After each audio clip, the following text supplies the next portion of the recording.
Kita selalu memiliki pilihan di dalam hidup. Cerita manis atau pahit yang kita lalui adalah pembelajaran, di mana kita harus berpikir dan berhati-hati saat menentukan jalan hidup. Baik atau buruknya setiap pilihan akan selalu ada konsekuensi yang harus kita hadapi. Lalu bagaimana cara kita menyikapi konsekuensi dari setiap pilihan hidup yang kita ambil ketika akal pikiran kita sudah tidak mampu lagi berpikir? Saya Birgi Putri bersama Ferry Cowboy, seseorang yang dikaruniai ketajaman rasa dan kecerdasannya yang mampu membedah dan memberi solusi akan setiap permasalahan. Kali ini akan membahas sebuah tema, yaitu menentukan pilihan hidup, hanya di sudut pandang Ferry Cowboy. Melinda Rohita atau yang lebih sering disapa Maiden adalah salah satu pro player Mobile Legends yang sekarang semakin booming namanya di TikTok. Maiden sering melakukan live streaming dengan menjual banyak produk dengan cara yang unik. Nah, baru beberapa kali live di TikTok, Maiden sudah mencuri banyak perhatian netizen sampai akhirnya diundang para artis untuk menceritakan kisah perjalanan karir dan hidupnya. Di kanal YouTube Jonathan Liandi, Maiden memberi pernyataan tentang kondisi ibu bapaknya yang bercerai dan akhirnya membuat Maiden harus berhenti kuliah dan mulai mencari penghasilan sendiri. Dari situlah akhirnya Maiden menggeluti dunia e-sport. Namun perjalanan karir Maiden sebagai gamers ini tidak berjalan dengan mulus. Lantaran kondisi mental dan keuangan yang sulit, akhirnya Maiden ini sempat terpikir untuk menjual keperawanannya saja untuk menyambung hidup. Tapi untungnya hal tersebut tidak sampai dilakukannya.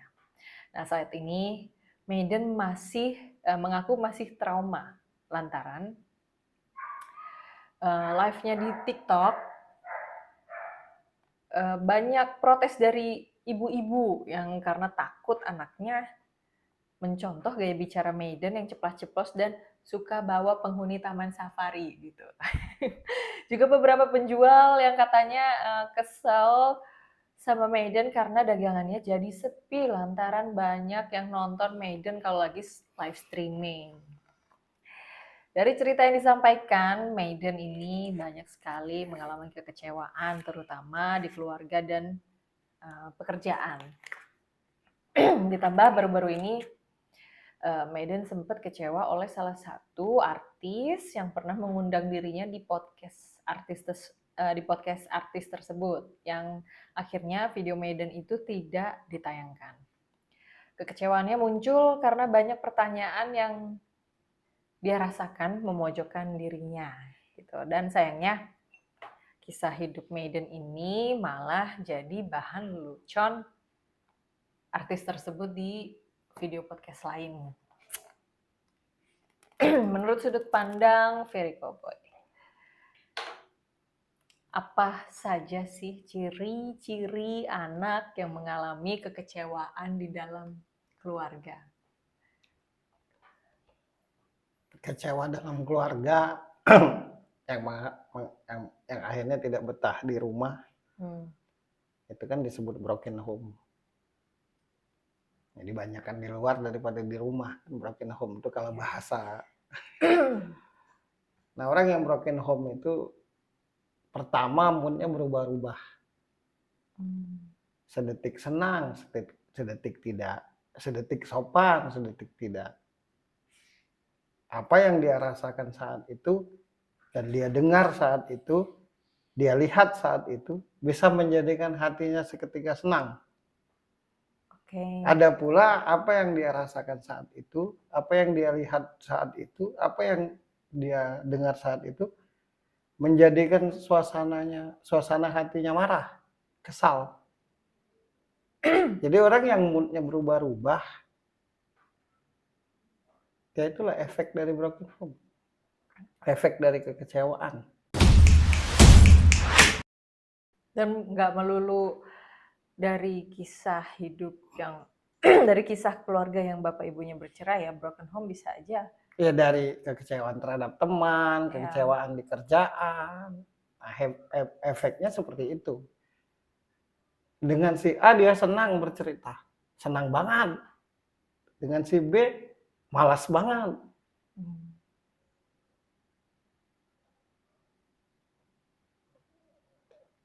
Kadang-kadang orang broken home tuh tiba-tiba pengen ketemu, hmm. tiba-tiba nggak jadi.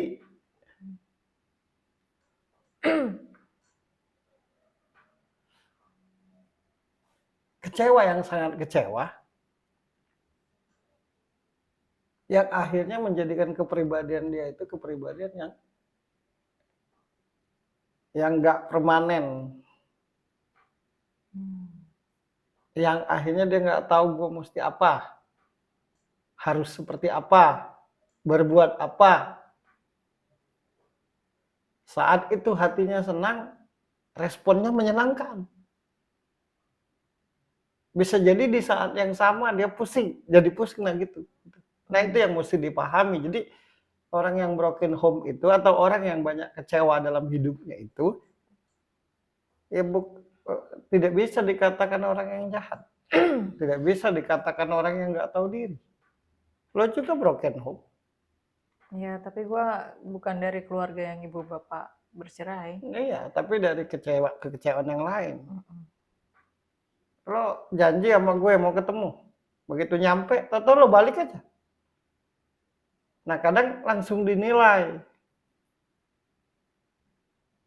Dan kalau boleh jujur, orang-orang yang begitu itu, dia tidak mau seperti itu. Iya memang. Makanya kadang akhirnya ketika dia sendiri nangis. Kadang-kadang dia udah berjanji bahwa nanti kalau aku ngomong mesti gini. Dalam hatinya sendiri. Nanti kalau aku ketemu orang mesti gini. Tapi begitu sudah dilakukan, nggak seperti itu.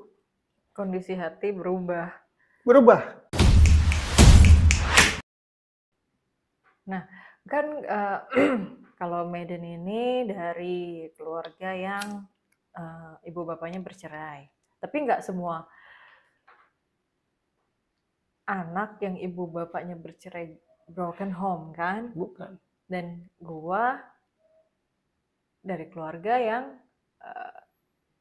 yang utuh, nggak ada yang bercerai. Tapi Ya. gua pun merasakan kekecewaan yang dalam di keluarga gua gitu. Nah, apa sih sebenarnya yang bikin keluarga itu nggak harmonis, akhirnya berdampak pada anak sehingga jadi broken home gitu anak itu.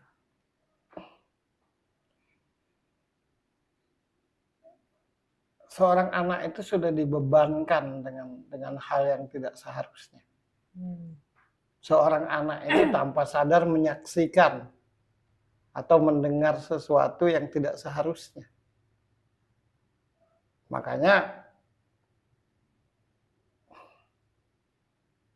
misalkan orang tua berantem atau apa, harusnya sebisa mungkin jangan sampai anak tahu. Dan disebut broken home itu ketika dia menerima kekecewaan itu tidak sesuai dengan umurnya. Secara mental belum siap Belum sebenarnya. siap. Gitu. Nah kadang-kadang kita ini kan apapun itu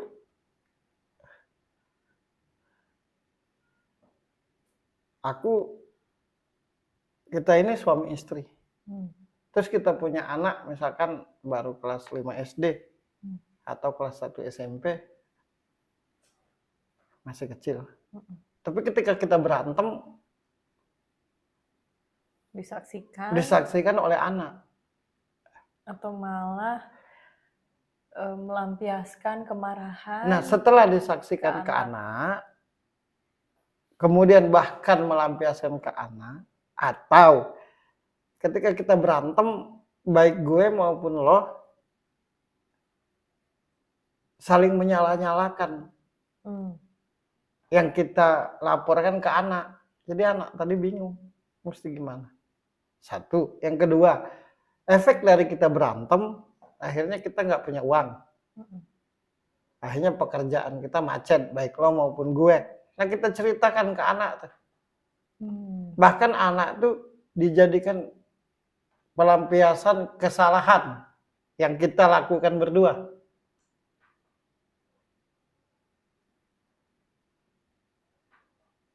Apa lo nggak mikir misalkan seorang ibu ngomong, aku ini capek pontang-panting cari duit, sementara bapakmu, papamu, ya kebingungan anak tadi yang seharusnya tidak boleh menerima itu. Atau papanya, aku ini susah begini, efek dari ibumu yang begini. Jadi kebeban lagi, jadi akhirnya merasa salah anak tuh. merasa membebani, yang pada akhirnya dia tidak ngerti harus seperti apa gitu. Makanya jadilah yang namanya broken home. Ya di sini di podcast itu Maiden cerita kalau ibu bapaknya bercerai, akhirnya ibunya pergi, tidak bawa apa-apa, pokoknya yang penting pergi aja gitu kan ibunya. Nah ayahnya ini jadi memperlakukan beda gitu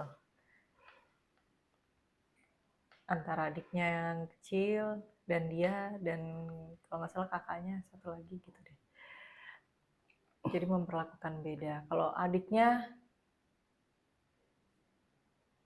disayang gitu, maksudnya mau apa dikasih. Nah sedangkan dia tuh nggak dipeduliin gitu. Dibedakan lah Iya intinya dibedakan gitu.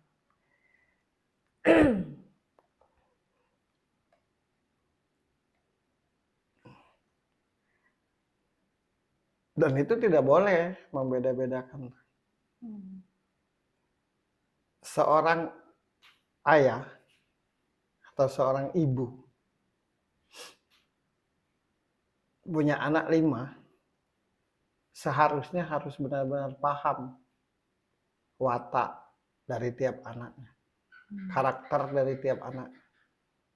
Ada anak yang penurut, ada anak yang tidak. Ada anak yang pendiam, ada yang tukang ngomong, ada anak yang serius, ada yang heboh. Nah kadang-kadang tanpa disadari seorang bapak atau ibu menyayangi anak berdasarkan mengukur kepribadiannya, mengukur kepribadian diri sendiri. Bapaknya pendiam, kebetulan salah satu anaknya pendiam, jadi disayang. Karena dianggap baik. Iya, anak yang sama. satunya tukang ngomong, jadi enggak. Ada salah satu ibunya rajin bekerja, ada salah satu anaknya rajin bekerja, jadi baik. Satunya lagi agak malas, jadi nggak baik. Seorang anak itu diakui atau tidak pasti berproses. Jadi yang sedari kecil rajin belum tentu begitu dewasa rajin.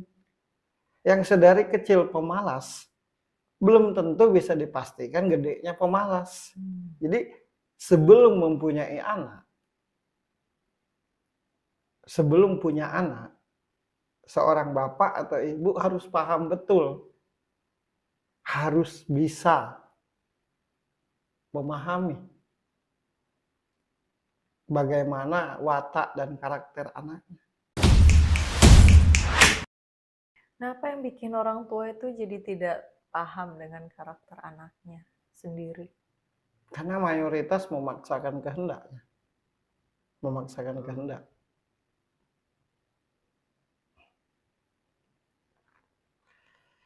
Aku punya 2 anak. Yang satunya orangnya tersusun. Pokoknya ada jadwal bangun tidur begini. Setelah bangun tidur begitu, pokoknya tersusun. Itu cowok malah. Ada yang cewek, kadang bangun pagi, kadang bangun siang. Ya tapi itu bukan berarti yang laki-laki baik, yang perempuan jelek. Itu proses perjalanan dia menuju dewasa, menuju remaja. Setelah itu proses perjalanan menuju dewasa. Yang penting tugas kita itu memberitahu yang seharusnya tugas orang tua. Bukan jadi membenci atau menyalah-nyalahkan. Anakku yang paling tua kelas 3 SMA. Kelas 2 SMA. Yang nomor 2 kelas 3 SMP. Tapi dari semenjak mereka bisa berpikir sampai hari ini tidak pernah aku marah ke mereka itu gara-gara hanya karena gue nggak punya duit. Nggak pernah. Atau ya aku tidak tahu yang lain ini gue nih. Dia pingin sekolah, dia pingin kuliah, atau dia mau jadi apa, tidak pernah aku ngebebanin nanti kalau besar tuh mesti gini, mesti gitu dengan gue nya. Yang penting aku selaku orang tua menurut pemikiranku, bagaimana dia berakhlak. Itu aja. Bagaimana dia bisa menghargai orang, bagaimana dia bisa menghormati orang, bagaimana dia bisa mandiri, bagaimana dia akhirnya cerdas, bagaimana akhirnya dia tahu dengan apa yang harus dan tidak harus dia lakukan. Nah, soal cita-citanya aku serahkan mau jadi apa. Yang satu laki-laki pingin ini ahli komunikasi. Jadi nanti ini hubungan antar negara, apa jadi duta besar. Yang satu ingin jadi seorang entertainment. Nah, coba bayangkan perbedaannya. Yang cewek suka seni, kamarnya berantakan, dan tak boleh diganggu. Yang laki-laki tadi ya karena suka komunikasi, rapi. Nah, dan gue pribadi selaku orang tua tidak bisa menyalahkan dua karakter ini. Gue pribadi juga tidak boleh membeda-bedakan. Aku senang dengan dunia entertain. Makanya aku dengan anakku perempuan tuh sekarakter gitu karena aku suka seni. Tapi aku juga dengan yang laki-laki, walau dia seperfect itu, ya enggak aku bedakan. Ya itu karakternya masing-masing gitu. Nah,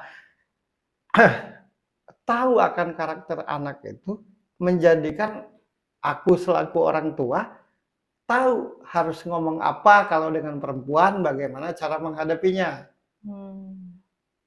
Kalau dengan laki-laki aku tahu, karena tahu karakternya, aku tahu harus ngomongnya di luar lingkup apa dan bagaimana cara mendekatinya. Aku tidak memaksakan diriku. Aku selalu ngomong yang penting mandiri, menghormati, menghargai orang lain, jangan usil akan orang lain selagi orang lain itu tidak mengganggumu. Jadilah sukses buat hidupmu. Jadi gue enggak nanti kayak kalau kakak sukses jangan lupa ya sama papa. Atau nanti dek kalau adek sukses, adek harus berterima kasih loh dengan papa. Karena dari kecil papa ngedein kalian. Aku nggak pernah ucapkan itu. Menurutku ketika aku memberikan semua hal baik dengan sebuah ketulusan, kelaknya kemudian hari mereka akan tahu cara berterima kasih. Tidak perlu diminta. Dan aku tidak pernah, kalaupun aku ribut, misalkan dulu dengan mamanya, terus didengar oleh anakku dua itu, aku jelaskan kenapa ribut. Sehingga dia tidak bertanya-tanya kenapa papaku ribut, papa mamaku ribut. Dan aku selalu bilang ini persoalan eh, eh, persoalan suami istri. Kelak nanti adik dan kakak mengerti. Jadi bukan sesuatu yang jahat, sehingga dia tidak bertanya-tanya kan. Ataupun merasa ini karena apa, atau karena anak gitu kan. Kan pasti Ya, anak bertanya-tanya kalau orang tuanya berantem ini gara-gara apa ya gitu. kalau bagiku pribadi, aku tidak mengajak orang. Tapi Hmm. kalau aku pribadi, syarat utama untuk jadi orang tua itu adalah mau menjelaskan segala hal. Nah, itulah yang kulakukan. Jangan sampai anakku tahu dari orang lain, atau jangan sampai di kepala anakku dia bertanya-tanya, sehingga dia salah sikap.